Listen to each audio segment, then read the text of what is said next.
ওকে, তাহলে এইখানে হবে 2.27 10 to the power 39, এটা আসে। এর কোনো একক হবে না কারণ এটা একটা রেশিও, দুইটা বলের এটা রেশিও। সো এর কোনো একক হবে না, এটা হচ্ছে অ্যান্সার। আচ্ছা, এরপরে কি আছে? এরপরে আছে চার্জ ঘনত্ব।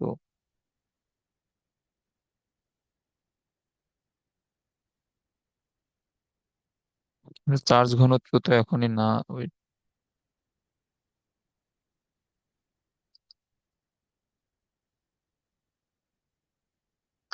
এখন আরো কিছু আমরা থিওরি পড়বো। উম এটা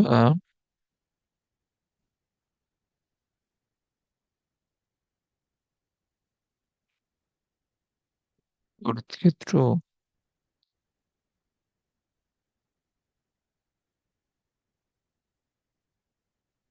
বিভবের পর।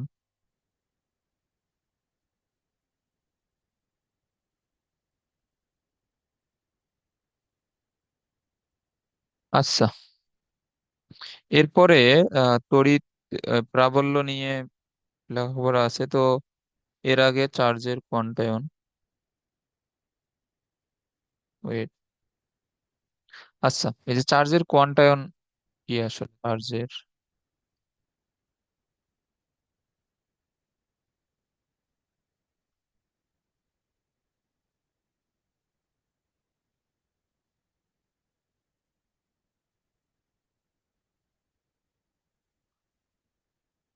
চার্জের কোয়ান্টায়ন, এই জিনিসটা আসলে কি? চার্জের কোয়ান্টায়ন হচ্ছে যে তোমার,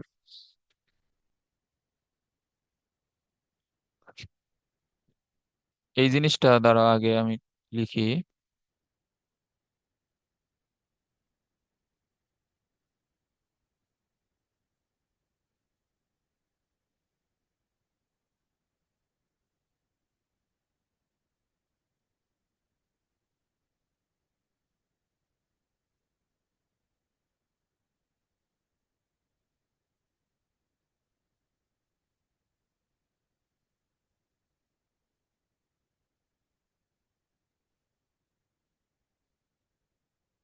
এখানে হচ্ছে একটি একটি প্রোটন অথবা একটি ইলেকট্রনের যে চার্জ, এটি হচ্ছে আমাদের প্রকৃতিতে বিদ্যমান সবচেয়ে ন্যূনতম চার্জ। কারণ তোমার 10 ইনভার্স 19 এটা কিন্তু অনেক ছোট একটা মান না। তো 10 ইনভার্স 19 কিন্তু খুবই ছোট একটা মান। তো এর এর চেয়ে তোমার কম চার্জ প্রকৃতিতে থাকা সম্ভব না। এবং ধরো যে কোনো একটা বস্তুতে তুমি চার্জের মানটা বের করলা, এখন কোন একটা বস্তুতে চার্জের মান, আমি বললাম যে ধরো, আচ্ছা একটু ওয়েট, আমি একটু ক্যালকুলেশন করে এটা বলি। হুম, 1.6 10 ইনভার্স 19 ইন্টু 15.5। তা আমি এখানে তোমাকে হিসাব করে বললাম যে কোনো একটা বস্তুতে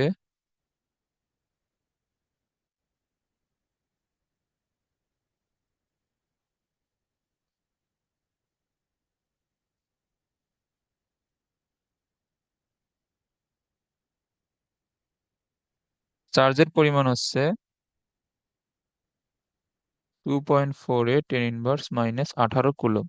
তো এইটা, এই পরিমাণ চার্জ কোনো বস্তুতে থাকা সম্ভব কি না, এটা আমরা কিভাবে বুঝবো যে এই পরিমাণ চার্জ কোনো একটা বস্তুতে থাকা সম্ভব কিনা? এখন আমাদের নর্মালি যে বস্তুগুলা থাকে সেইখানে, এই যে আমাদের নিউক্লিয়, এটাকে জানি কি বলে রসায়নে, আমারই তো মনে নেই। আচ্ছা, যাই হোক, মানে আমাদের মৌলিক যে এই যে কণিকা সমূহ, ইলেকট্রন প্রোটন এবং নিউট্রন।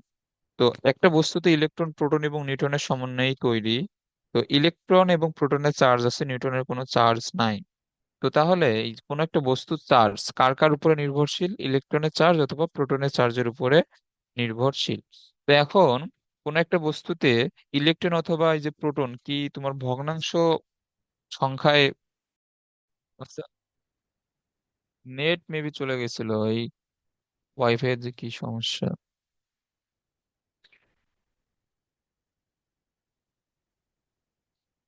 আচ্ছা, এই যে এই প্রশ্ন যেটা জিজ্ঞেস করলাম, এটা কি বুঝছো পুরোপুরি? যে এই কোন একটা বস্তুতে ইলেকট্রন এবং প্রোটনের সংখ্যা কি ভগ্নাংশ আকারে থাকা সম্ভব? না। তো ইলেকট্রন এবং প্রোটনের সংখ্যা যদি ভগ্নাংশ আকারে না থাকে, তাহলে আমরা তো জানি যে একটা ইলেকট্রনের চার্জ কত। চার্জের আমি যদি শুধুমাত্র মান বিবেচনা করি 1.6 10^19, তাহলে এই যে এত কুলম চার্জ থাকার জন্য কয়টা ইলেকট্রন থাকা লাগবে, আমি যদি এটা ক্যালকুলেশন করি, তাহলে ওই চার্জকে ইলেকট্রনের চার্জ দ্বারা ভাগ দেওয়া লাগবে। তাহলে এখানে কয়টা ইলেকট্রন থাকতে পারে, এটা মেবি 15.5 আসে, কারণ এটা আমি ক্যালকুলেশন করে লিখছি। তো তাহলে এই যে দেখো, 2.48 10^18 কুলম চার্জ থাকার জন্য কোন একটা বস্তুতে 15.5 অর্থাৎ 15.5টা ইলেকট্রন থাকতে হবে। তো এই পরিমাণ ইলেকট্রন কি কোনো বস্তুতে থাকা সম্ভব? থাকা সম্ভব না। মানে 2.48 ইন্টু 10^18 কুলম চার্জও কোনো বস্তু ধারণ করতে পারবে না। এটা বুঝছো? হ্যাঁ, বুঝছি। তো এইখানে কোয়ান্টায়ন আসলে হচ্ছে যে, যেহেতু আমাদের যে কোনো বস্তুতে ইলেকট্রন অথবা প্রোটনের সংখ্যা সবসময় পূর্ণ সংখ্যায় থাকে, তাহলে ওই বস্তুতে চার্জের মানটাও ইলেকট্রন অথবা প্রোটনের চার্জের পূর্ণ সংখ্যার গুণিতক হবে। এটা কি বুঝছো আসলে? আচ্ছা, আমি লিখে দিই, ধরো। মানে ধরো যে তোমার 10টা ইলেকট্রন আছে, তাহলে ওই বস্তুতে চার্জ কি হবে? 10 × 1.6 10^19। অথবা ধরো 20টা ইলেকট্রন আছে, তাহলে চার্জ কি হবে? 20 × 1.6 10^19। এরকম হবে না? মানে এই যে হ্যাঁ। তোমার চার্জের মানটা সবসময় পূর্ণ সংখ্যার গুণিতক হচ্ছে। পূর্ণ সংখ্যার এই গুণিতক মানে তো বোঝো, মানে পূর্ণ সংখ্যার সাথে গুণ আর কি। মানে এই যে তোমার চার্জের মানটা কখনোই ভগ্নাংশ সংখ্যার গুণিতক হওয়া সম্ভব না। এটা ক্লিয়ার? হুম। তো এই জিনিসটাকে বলা হয় আসলে চার্জের কোয়ান্টাম। ওয়েট, এটা হচ্ছে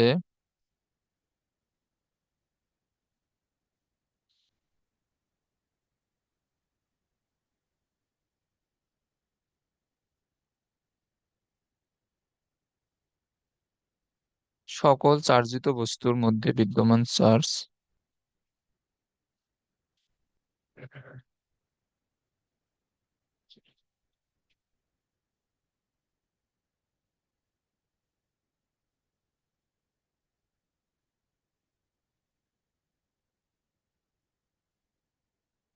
একটি ক্ষুদ্রতম চার্জের বা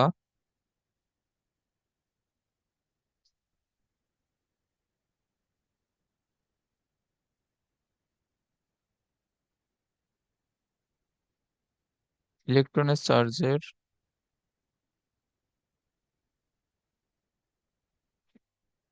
পূর্ণ সংখ্যার গুণিতক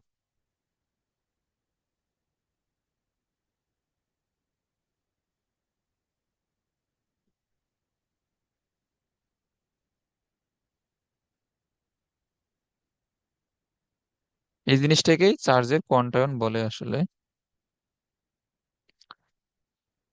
উম এরপরে আপেক্ষিক এই জিনিসটা জানি।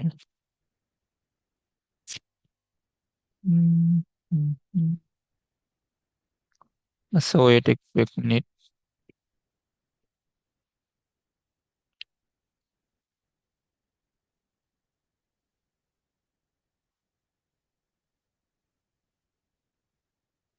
আচ্ছা, এরপরে তড়িৎ প্রাবল্যের সংজ্ঞা কি জানা আছে?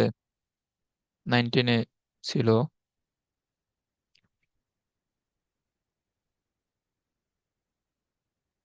হুম। আচ্ছা, জানা না থাকলে সমস্যা নাই, আমরা এখন পড়বো।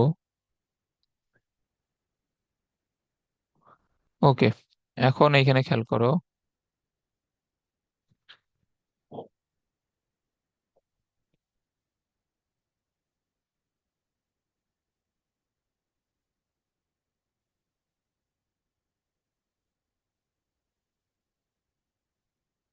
আপেক্ষিক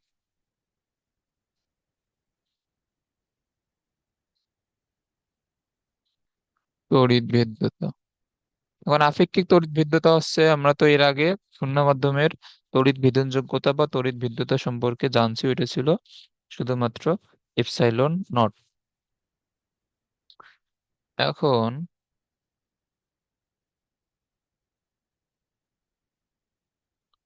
শূন্য মাধ্যমে দুটি আধানের মধ্যবর্তী যে ক্রিয়াশীল বল,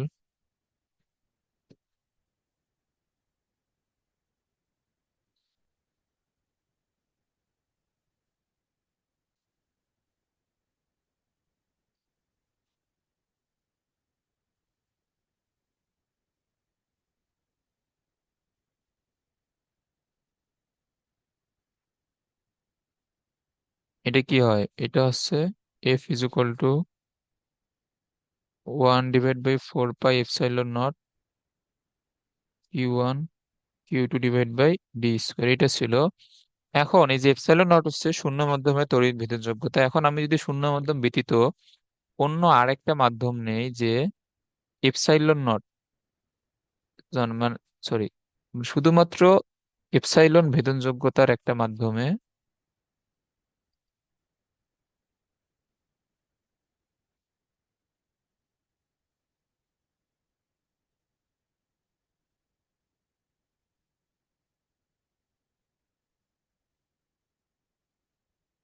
এই যে ক্রিয়াশীল বলটা, এইটা এখানে কি হবে, সেম সূত্র, কোনো পার্থক্য নেই, জাস্ট এইখানে শুধুমাত্র এপসাইলন বসবে, Q1 Q2/d²।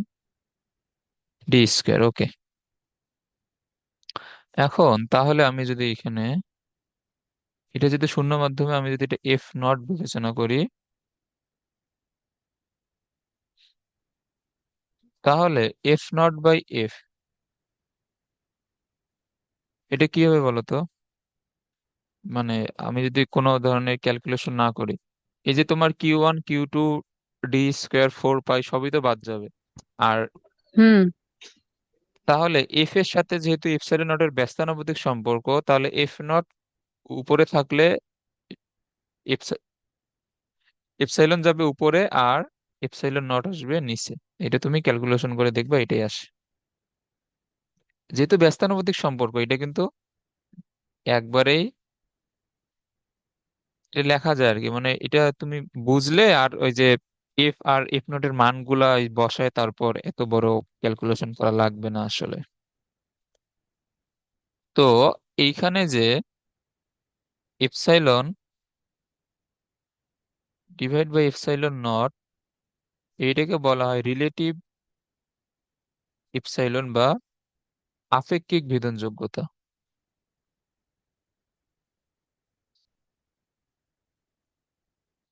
মানে অন্য কোনো মাধ্যমের ভেদনযোগ্যতা ডিভাইড বাই শূন্য মাধ্যমের ভেদনযোগ্যতা, আমরা এটাকে বলবো আপেক্ষিক ভেদনযোগ্যতা।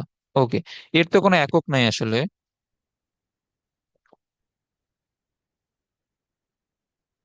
কারণ এটা দুইটা একই রাশির অনুপাত, তো এর কোনো একক হবে না। আর এখানে আরেকটা সংজ্ঞা আছে আপেক্ষিক ভেদনযোগ্যতা, বা এটাকে আরেকটা নামে এটাকে ডাকা হয়, এটা হচ্ছে পরাবৈদ্যুতিক ধ্রুবক।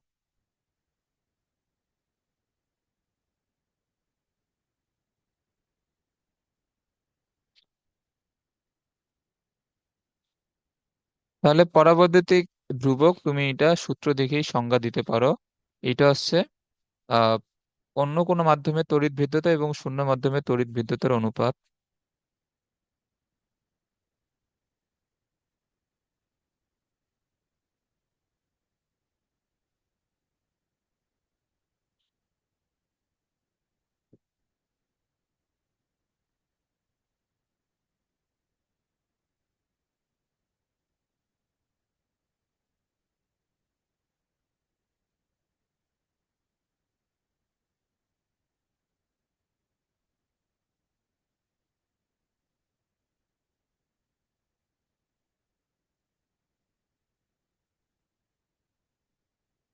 শূন্য মাধ্যমে তড়িৎ বিদ্যুতার অনুপাত।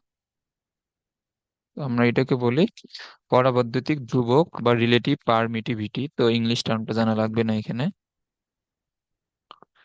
ওকে। আচ্ছা, আরেকটা জিনিস তো এখানে, এখানে কি জায়গা আছে? ও, না, এটা এই জায়গায় লিখে দেয়, এটা আছে কুলম্বের সূত্রের ভেক্টর রূপ।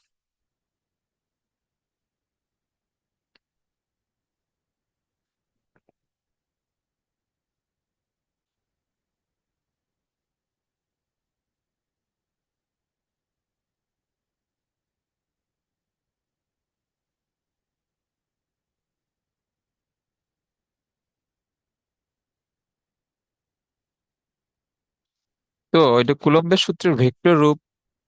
এখন একটা জিনিস এখানে,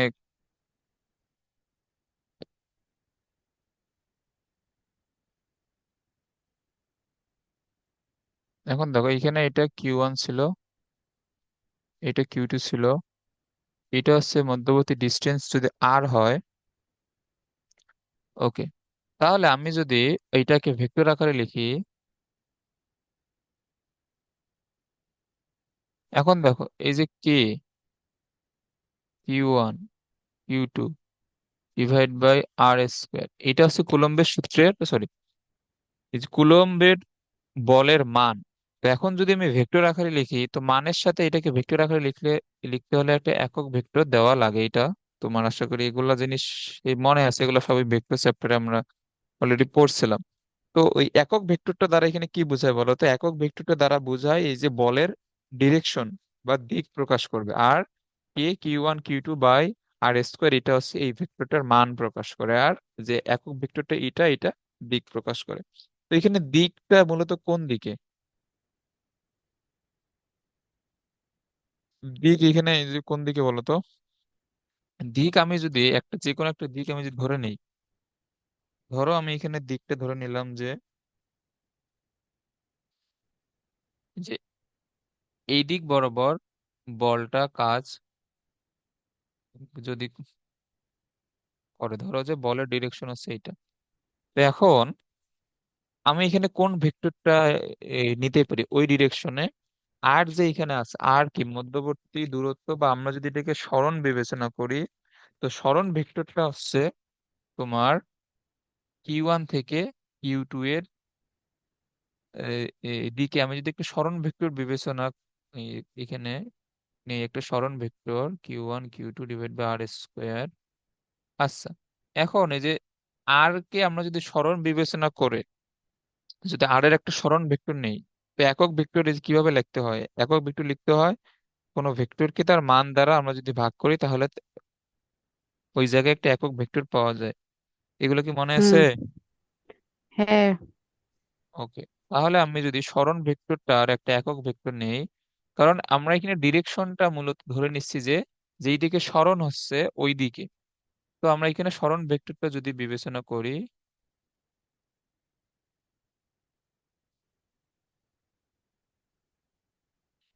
নিচে কি হবে? আর কিউব হবে, এরকম হয় না?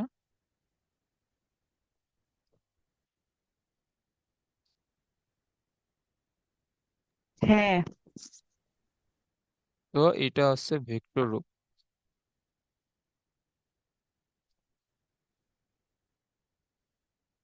ওকে। আচ্ছা, আমরা চার্জের কোয়ান্টাম তো বুঝছি, আপেক্ষিক তড়িৎ এই যে ভিদ্যুতা বা পরাবৈদ্যুতিক যে ধ্রুবক, এগুলো তো হয়ে গেল। আচ্ছা, এরপরে উম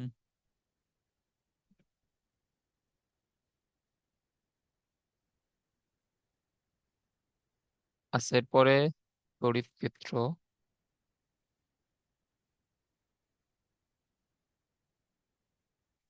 এটা কি বলতো? এই যে তড়িৎ ক্ষেত্র কি?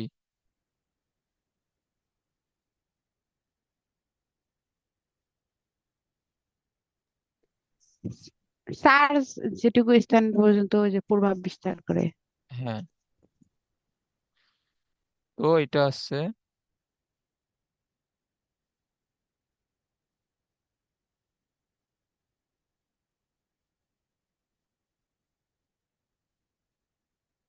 কোনো চার্জের আশেপাশে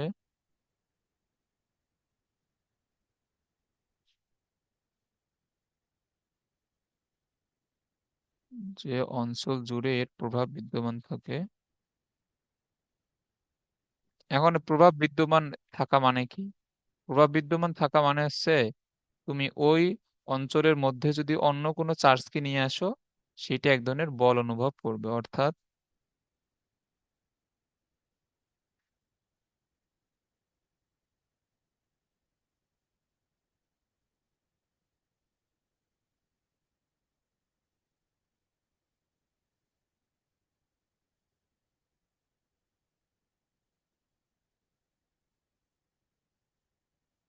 এখন বাহ্যিক কোনো চার্জ নিয়ে আসলে সেইটা বল অনুভব করবে। এখন তোমার তড়িৎ ক্ষেত্র সৃষ্টিকারী চার্জটা যদি প্লাস হয়, তো বাইরে থেকে প্লাস চার্জ নিয়ে আসলে বিকর্ষণ করবে, আর মাইনাস চার্জ নিয়ে আসলে আকর্ষণ করবে।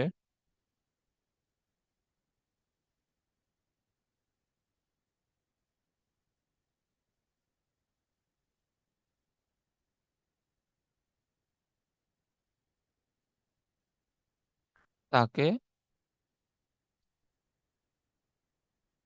উক্ত চার্জের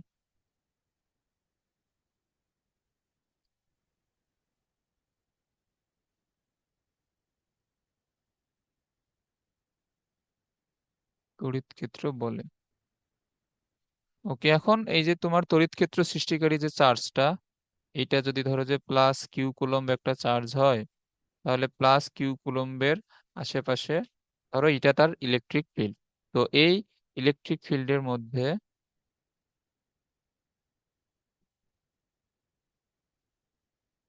এই ইলেকট্রিক ফিল্ডের মধ্যে এখন দেখো, এখন এই এই যে তোমার যে রাউন্ড শেপটা, এটা যদি এই চার্জের জন্য তড়িৎ ক্ষেত্র হয়, ধরো যে এ পয়েন্টে একটা প্লাস কিউ পরিমাণের চার্জ আছে।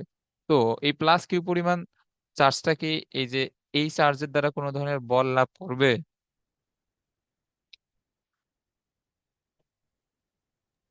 না। হুম।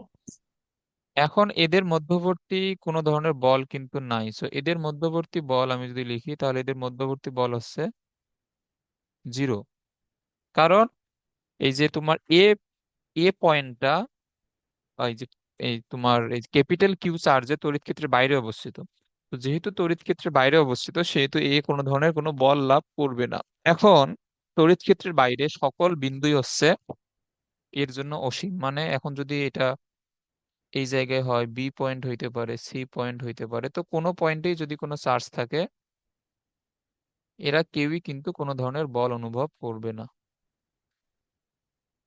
এখন এই যে মানে এটা তোমার তড়িৎ ক্ষেত্রের একদম একদম তো কাছাকাছি লোকেশনেও হইতে পারে, অথবা দূরেও হইতে পারে। তো সকল পয়েন্টের জন্য এই যে তোমার তড়িৎ ক্ষেত্র সৃষ্টিকারী যে চার্জটা অর্থাৎ ক্যাপিটাল কিউ, এর জন্য কিন্তু বাইরের সকল বিন্দুতে কোনো ধরনের বল কাজ করবে না। এর মানে হচ্ছে তোমার তড়িৎ ক্ষেত্রের বাইরে সকল বিন্দুই হচ্ছে উক্ত চার্জের জন্য অসীম।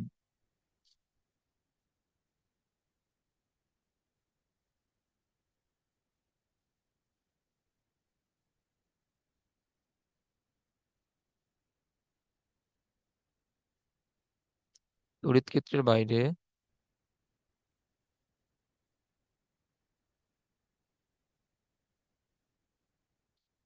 সকল বিন্দুই, এটা হচ্ছে,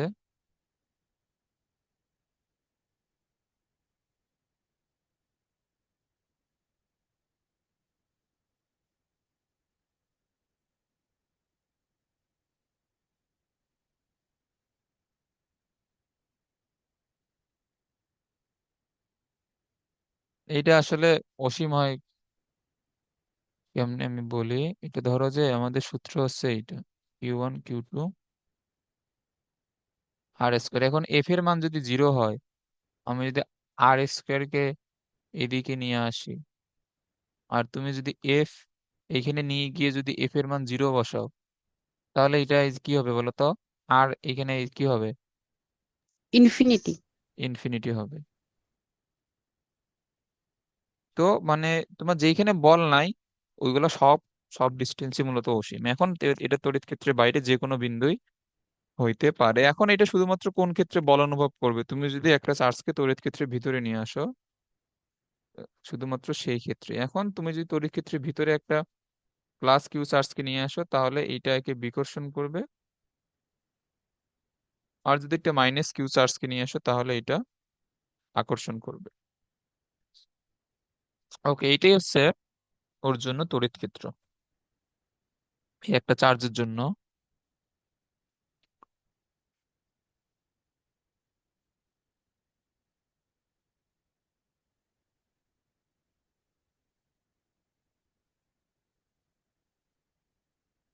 ওকে,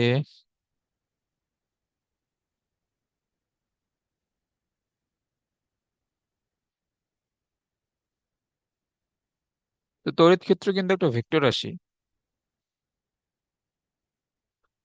হুম, হুম।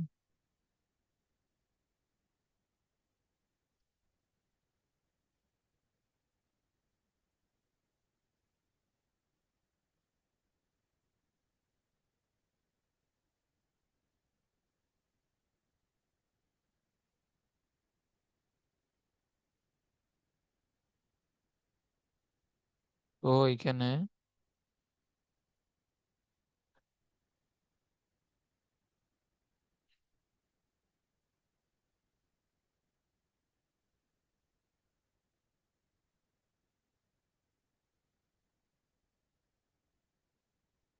আচ্ছা, এটা এমনিতে মনে রাখবা।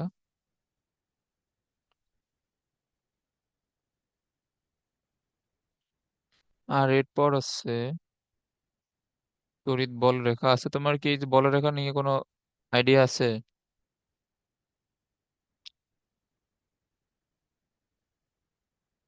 না থাকলে সমস্যা নাই।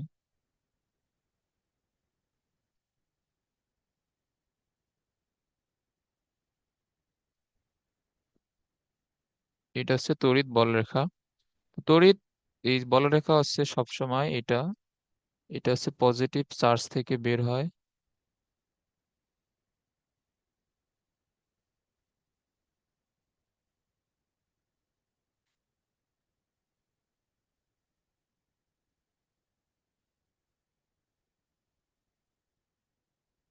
এবং নেগেটিভ চার্জে এসে শেষ হয়।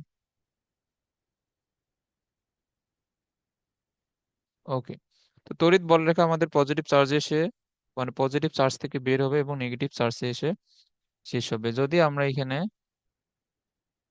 ধরো একটা প্লাস চার্জ রাখি, তাহলে এই চার্জের বল রেখাগুলো সবসময় এই চার্জ থেকে বের হয়ে বাইরের দিকে চলে যাবে। সো এটা তোমার, এটা আঁকবো কিভাবে? তো তোমার এইভাবে তড়িৎ বলরেখাগুলো আসলে পজিটিভ চার্জ থেকে বের হয় সব সময়। আচ্ছা, এখানে এই বাঁকা হোক, যাই হোক, এটা পজিটিভ চার্জ থেকে বের হবে এবং এবং একটা নেগেটিভ চার্জ যদি এখানে থাকে, তাহলে তড়িৎ বলরেখাগুলো নেগেটিভ চার্জে এসে শেষ হয়। মানে এটা, এরা পজিটিভ চার্জ থেকে বের হয়ে নেগেটিভ চার্জে এসে প্রবেশ করে। এটাই হচ্ছে আলটিমেট আর কি জিনিস। ওকে, তো এখন এইখানে ধরো যে একটা প্লাস কিউ আধান আছে। হুম,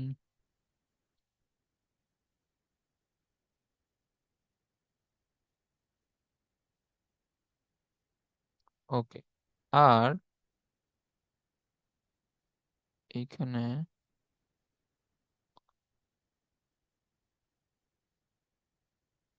একটা মাইনাস কিউ আধান আছে। ওকে, এখন এই যে প্লাস কিউ আধান থেকে তো তড়িৎ বলরেখাগুলো বের হবে সবসময়, তো তড়িৎ বলরেখাগুলো বের হয়ে গিয়ে মাইনাস কিউ আধানে গিয়ে শেষ হবে। আবার ধরো যে এইখান থেকে বলরেখা বের হবে, গিয়ে মাইনাস আধানে শেষ হবে। এইখান থেকে যে বলরেখাটা বের হবে সেটাও গিয়ে মাইনাস আধানে শেষ হবে। তারপর সেম ভাবে এইখান থেকে যে বের হবে এটা এসে মাইনাস আধানে শেষ হবে। আবার এইখান থেকে যে বের হবে এও এসে মাইনাস আধানে শেষ হবে।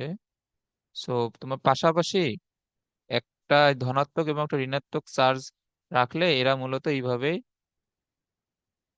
এই যে সবগুলাই কিন্তু তোমার এসে মাইনাস আদানে গিয়ে শেষ হবে। এই যে এরা এসে মাইনাস আদানে প্রবেশ করবে, এ এসে মাইনাস আদানে প্রবেশ করবে, এ এসে গিয়ে মাইনাস আদানে প্রবেশ করবে, এটা গিয়ে মাইনাস আদানে প্রবেশ করবে। তো তোমার পাশাপাশি একটা প্লাস একটা মাইনাস চার্জ রাখলে তড়িৎ বলরেখাগুলো এইভাবে আর কি এদের ওরিয়েন্টেশনটা হয়। এই জিনিসটা কি বুঝছো এটা? হ্যাঁ, বুঝছি। ওকে। এবং এখানে আরেকটা জিনিস আছে, এখানে খেয়াল করো, এই যে তড়িৎ বলরেখাগুলো কিন্তু এই কখনোই একটা আরেকটাকে ছেদ ই, করবে না কিন্তু, মানে এদের এই যে ধরো যে এইটা একটা বলরেখা, এটা 1 নম্বর বলরেখা, এটা যদি 2 নম্বর বলরেখা, এটা যদি 3 নম্বর বলরেখা আমি ধরি, তাহলে কোনো বলরেখাই কোনো বলরেখাকে কখনোই ছেদ করে না।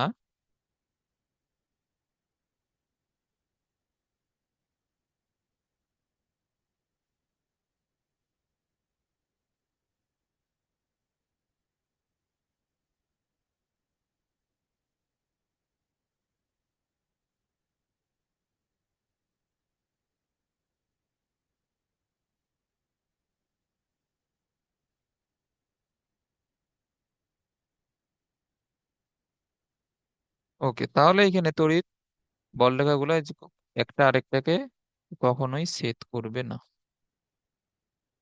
ওকে। হ্যাঁ, এরপরে আমাদের যেটা আছে এটা হচ্ছে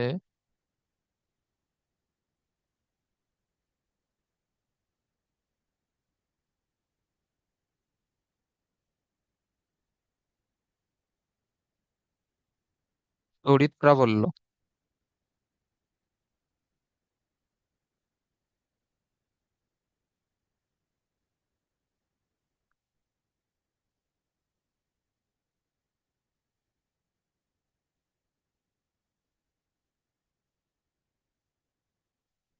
এখন দেখো,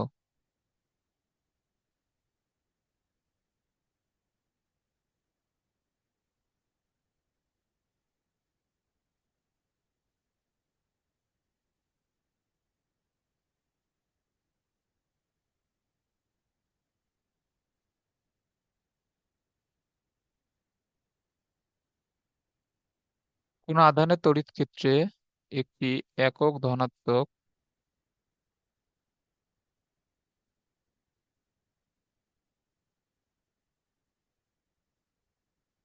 আধান নিয়ে আসলে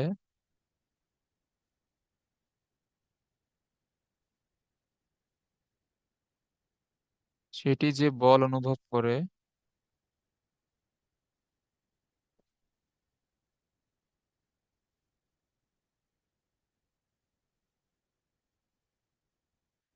তাকে উক্ত আধানের তড়িৎ ক্ষেত্র বলে। সরি, সেটি যে বল লাভ করে তাকে এই বলা হয় তড়িৎ প্রাবল্য। হুম হুম।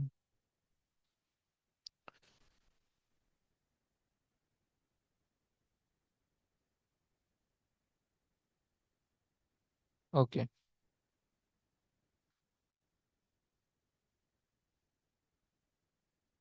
না না, উক্ত আধানের না, আসলে এটা তড়িৎ ক্ষেত্রের কোনো বিন্দুতে, আচ্ছা দাঁড়াও, তড়িৎ ক্ষেত্রের,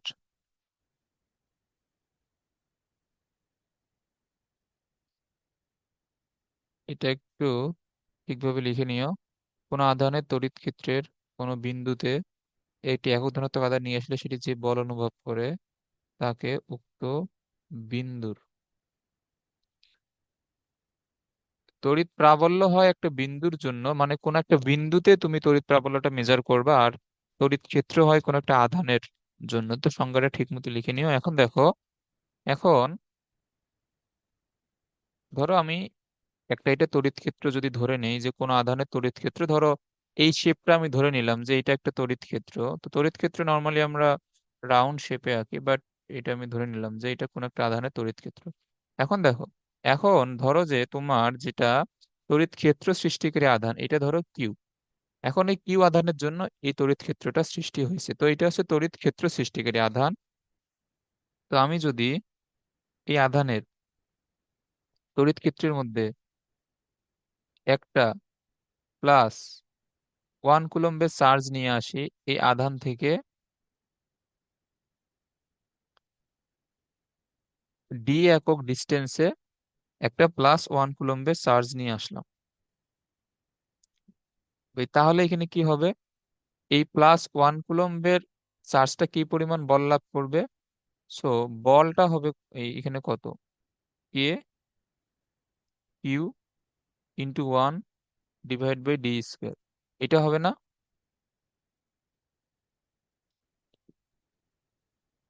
হ্যাঁ। ওকে,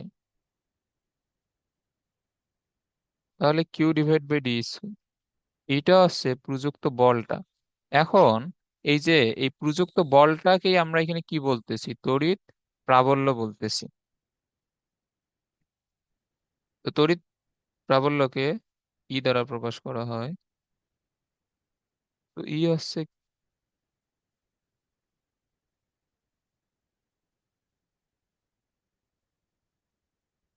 কে q/d²।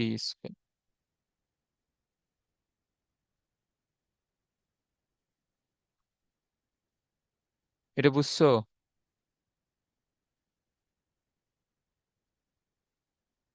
হ্যাঁ।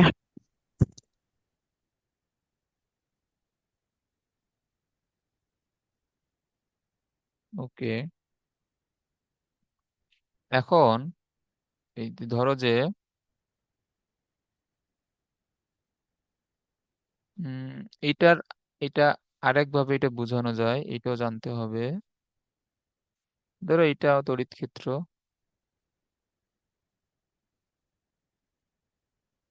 ওকে, তো এটা যদি তড়িৎ ক্ষেত্র হয়, তো এইখানে তোমার যে এটা হচ্ছে ক্ষেত্র সৃষ্টিকারী আধান, তুমি একটা +q আধানকে নিয়ে আসলা এবং এইটা ধরো যে এফ বল লাভ করলো। তাহলে এখানে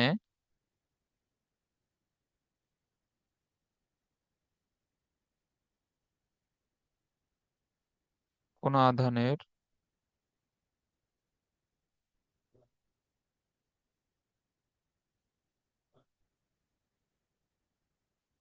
কিউ আধান নিয়ে আসলে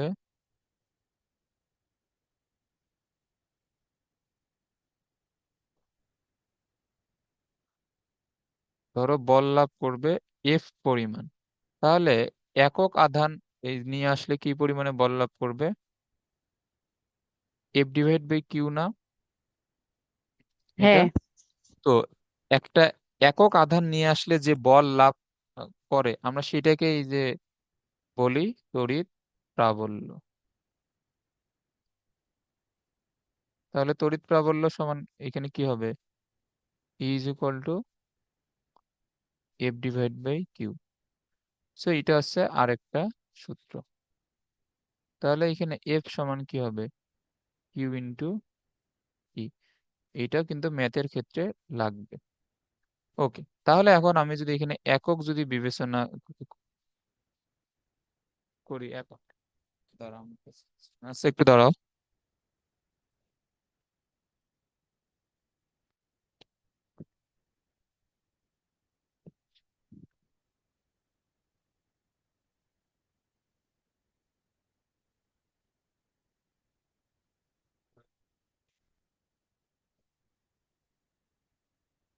আমার মানি ব্যাগ কি নিচে গিয়ে রেখে আসছে?